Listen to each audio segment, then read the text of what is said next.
A few years ago, I was moving from Cleveland to Minneapolis. It had been the worst year of my life. The man I'd been dating for the past 3 years had been involved in a scam and squandered most of our joint savings along the way. Shortly after, I lost my job. I just couldn't keep up with the pressure of finding a new place and surviving on breadcrumbs, and I just broke down. So I decided to start over in Minneapolis. I had a couple of friends who offered me a couch to crash on for a couple of weeks. I was looking to get a new job and start over fresh. I got on a Greyhound with nothing but 2 suitcases and a handful of unread DMs. It was a long trip. Most people stepped off in Chicago and Milwaukee, so for the final stretch of the trip there was only 2 people left. Me and a passenger sitting right across from me. A man in his early 60s. He had a kind face and spent most of his time sending messages to his friends and family. I got the impression that this was some kind of event for him. He had a fanny pack with snacks, an extra battery for his phone, sunscreen on the tip of his ears, and a pair of Ray-Bans resting on his trucker cap. I talked to him a little. His name was Noah. He was heading home after a long consultation job out of state. He was some kind of environmental lawyer. He was all about public transportation and reducing the carbon footprint. I could tell he was a jubilant fellow. I don't know a lot of people who speak so highly of their job. About half an hour from our destination, the bus suddenly lurched. There was someone standing in the middle of the road, and the driver had done his best to steer out of the way. I saw a brief silhouette of someone small go by the window, possibly a child.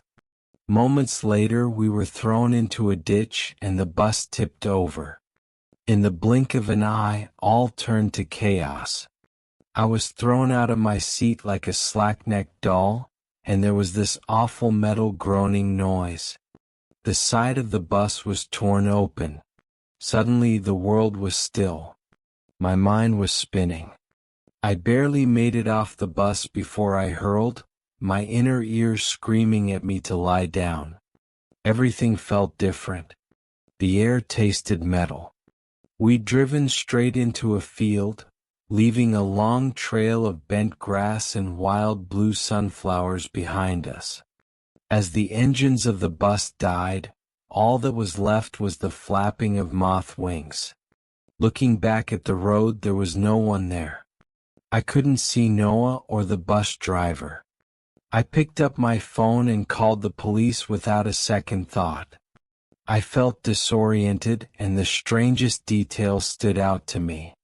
Like, how often do you stop to look at the shape of your phone, or stop to think about the actual code you use to unlock it?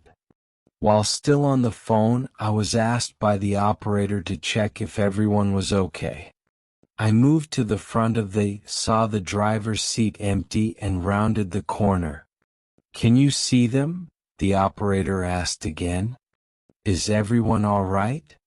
I heard the noise before I saw them. This thick, meaty squish. The tearing, clicking teeth. The kindly-looking Noah was sitting a bit further out in the field with a streak of blood trailing him. He was cradling the driver in his arms, slowly biting off pieces from the side of his head. Hair and all slurped up like spaghetti. It looked almost serene, like a grazing antelope. "Excuse me, miss," the operator repeated. "Can you see them?" "Why, yes," I whispered breathlessly. "Yes, I do." "Is everyone all right?" Noah looked up at me with complete disinterest. For a moment, his eyes met mine and he was as calm as ever. There was no panic, no regret, nothing. Like a dog enjoying a meaty bone. "No," I wheezed back into the phone. "And no, we're not all right. Yes, he'd killed and eaten that man. The moment we got off the bus, the first thing he'd done was to kill and eat him. No hesitation whatsoever. For a good 15 minutes I just stood there, watching. The police were on their way, but this was a bit out of their way. Noah didn't seem to mind an audience. He just bit, chew and swallowed. Bit, chew and swallow. Thin spurts of blood stained his horn-rimmed glasses. But I couldn't move or look away. I couldn't bring myself to move or turn my back on him. I was just frozen. The moment the police arrived, they didn't even pull out their guns. They just stood there, staring in disbelief. Putting Noah in handcuffs and taking him away was completely uneventful. There was no struggle, no sudden attacks, nothing. Noah just looked disappointed to have his meal taken away, like a child tiredly reaching for his teddy bear. I was so distraught after stating my witness account that I forgot one of my bags. I just took the one closest to me and got out of there. I couldn't bring myself to call on my friends. I crashed at the first motel I came across. I sat up all night, staring into the ceiling, still trying to make some kind of sense about what I'd seen. I didn't notice myself crying, and I didn't notice how those cries slowly turned to screams. I just lay there, head empty, screaming into a cheap, tear-stained motel pillow. Over the following weeks, I settled into a new place, a new job, and a new life. Everything was different, but in ways I hadn't anticipated. I felt like an alien, as if the world had shifted. Like I'd seen something not of this earth. Some of the most mundane things felt strange. Eating a sesame seed bagel at the cafe down on the corner felt like ashes in my mouth. All I could think about was teeth. Tearing. Ripping. Curious eyes looking my way. But looking past all that, there was something else that kept crawling back into my mind. Just how awful I was at judging someone's character. How I hadn't noticed the scam my ex had been wrapped up in, costing us our savings. How I hadn't noticed how I was neglecting my work to the point where they had to let me go. And now this, how I couldn't see that the friendly Noah on the bus had been ready to eat a living person at the drop of a hat. It didn't add up to me. How do you miss something like that? I was one of the witnesses called in the trial that followed. I hoped it'd be a chance to finally put it all behind me. I said my piece and I stayed to watch the proceedings. I had to know more about this man and what turned him into this monster. He didn't look like a monster though. He was just a man in a suit. He even had the same glasses. I couldn't look past his friendly demeanor, still as unbothered by this whole situation as the day I saw him bite down on raw flesh. There was a clinical psychologist called to the stand. He'd been there to assess Noah's mental state and was ready to share his findings. "Mr. Ayton is deeply confused," he said. "To him, this behavior is not something new. This is something he's been forced to do for years in order to survive." "Is he confessing further crimes?" "Yes," the psychologist continued. "But Mr. Ayton has lost perception of reality. He speaks of living in a forest, hunting people for food. He has no memory of ever having a family or an occupation. To him, his life has been about inhuman acts brought by never-ending strife." "And you assess that this belief is a genuine response to trauma?" "Yes, his belief is genuine," the psychologist agreed. "This man has suffered a great trauma." There was a short pause as the psychologist checked his notes and adjusted his glasses. It's as if he believes he comes from a different world. In Noah's mind, he'd been a murderer for years, trapped in a sort of limbo state. His description of the world was horrifying, living in a space of ruptured reality, where the only certainty was famine and pain. He'd taken refuge in what he believed to be the shell of an abandoned bus. Suddenly there were intruders in his space, one of which he killed and ate. The other he didn't mind since he was already having his fill. According to his testimony, he was even willing to share. He wanted to be a good host. His family spoke of another story. To them, Noah was a kind man with a busy schedule. There were pictures of him coaching his son's basketball team. He'd recently celebrated 30 years of marriage to his wife, which he loved dearly. To them, this was an unreal nightmare. There was nothing in his history pointing to this kind of madness. Something happened, they said. Something must have happened on that bus. I hate to admit it, but I agreed. It just didn't make sense. I'm not sure what happened to Noah. There was a lot of talk behind closed doors, and most of what was said stayed there. The papers didn't say a lot about it. There was mention of a case of mutilation, but every report about it was vague. It's as if no one really wanted to report it. Maybe they didn't know if it was a case of mental illness or something more sinister. Either way, there wasn't much said about him. I tried to put it out of my head. I caught up with my unread DMs.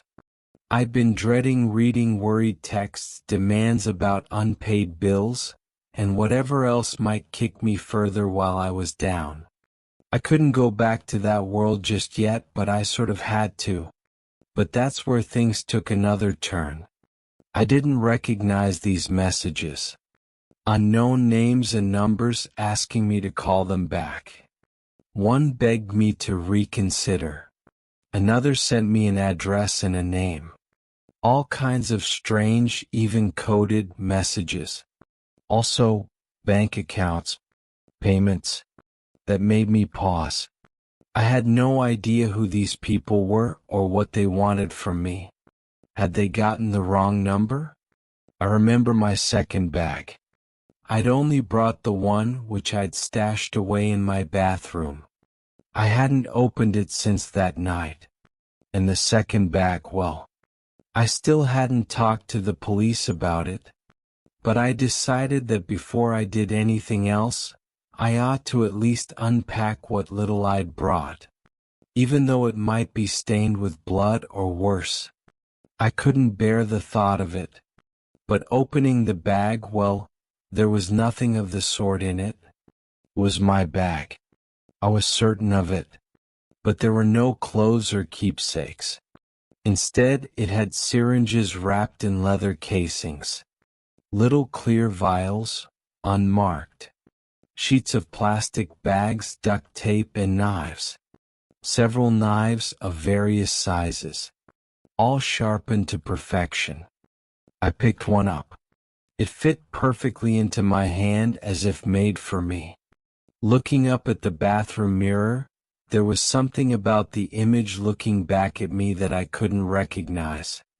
While I could feel a frown forming on my brow, the face looking at me had a creeping smirk. And I saw it blink. That was only the beginning. The police didn't have my second bag. There had never been a second bag. There was only that one bag, and I couldn't recognize a thing in it. Even stranger, I couldn't get in touch with anyone I knew. All numbers seemed to be out of commission. My parents, my sister, my friends, none of them. I couldn't call them or find their social media profiles. In my bag there was a wallet, several fake IDs, and thousands of dollars in cash. I couldn't recognize the president on the bill. With every revelation, the smirk on my mirror image deepened. It would tilt its head the other way. It would look up and down, observing me. I'd raise my hand towards it, and it wouldn't return the gesture.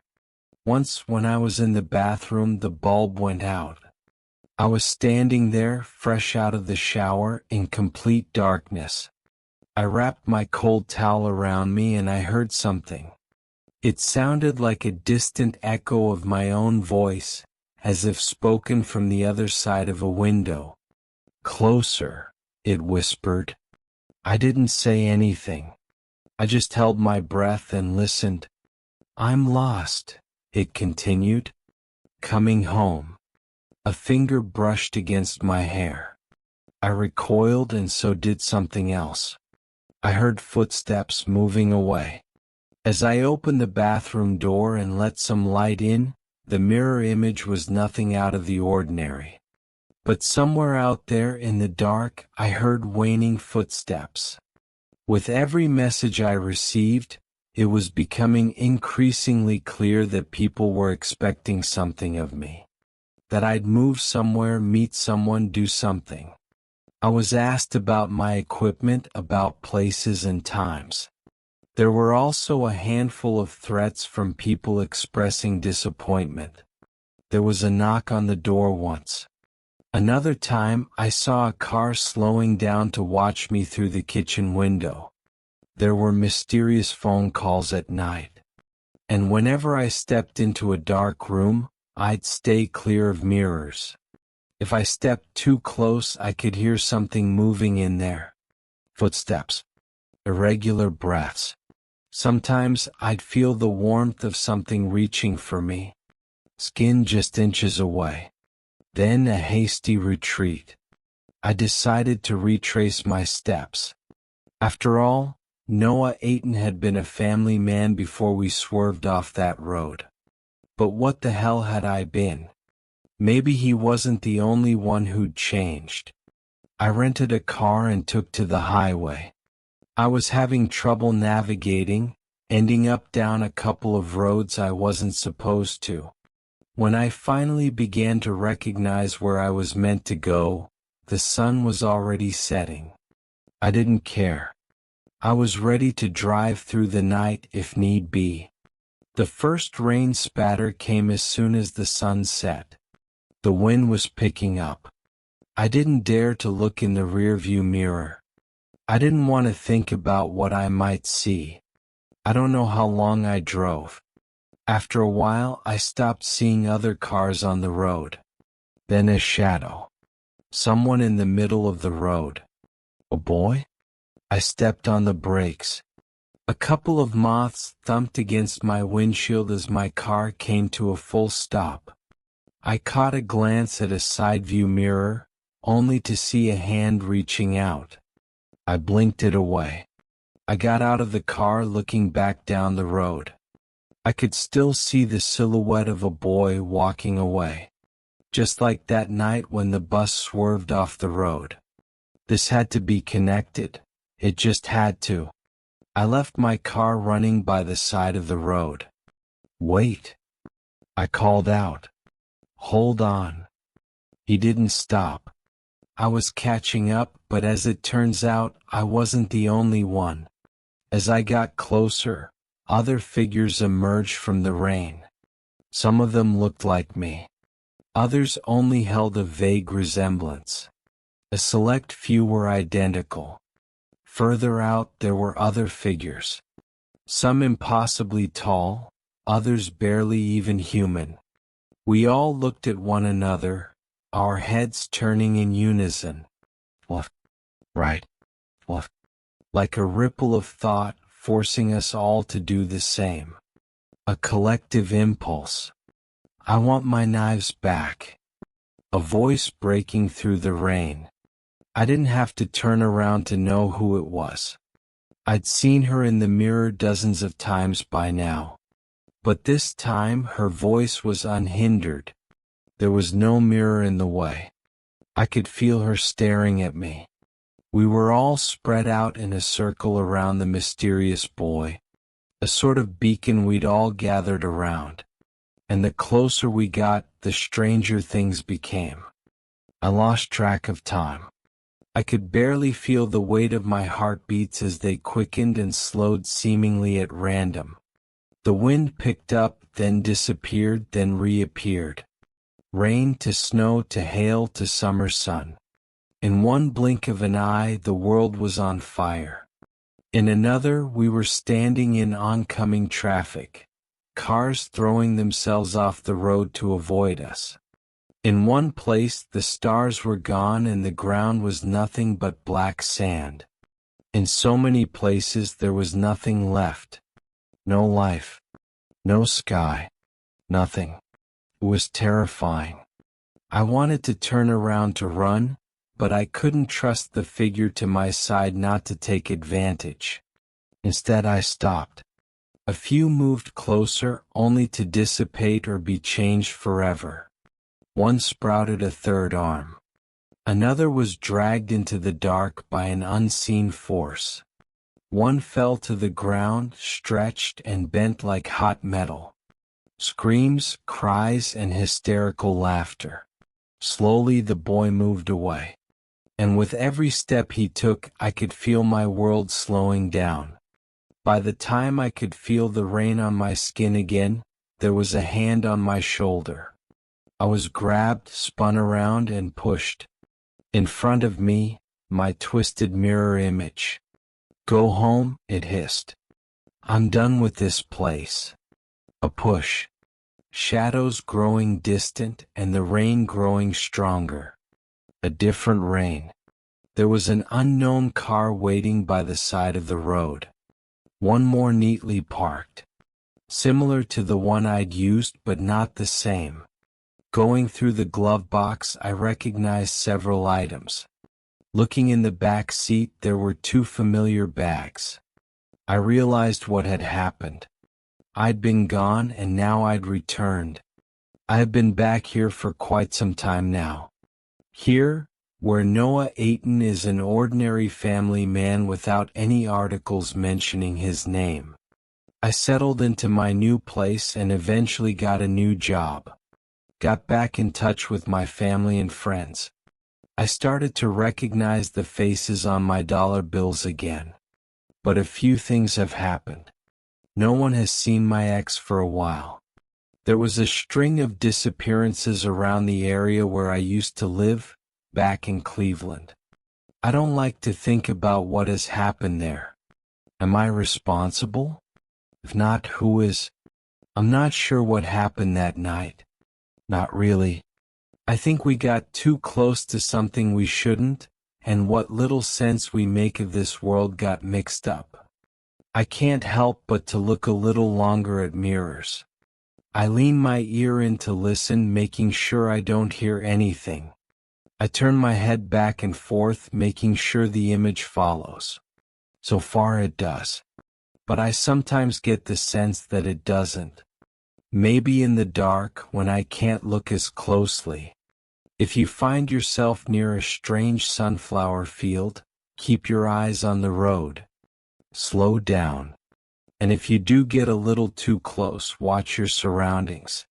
Check your bills. And in more ways than one, know your place.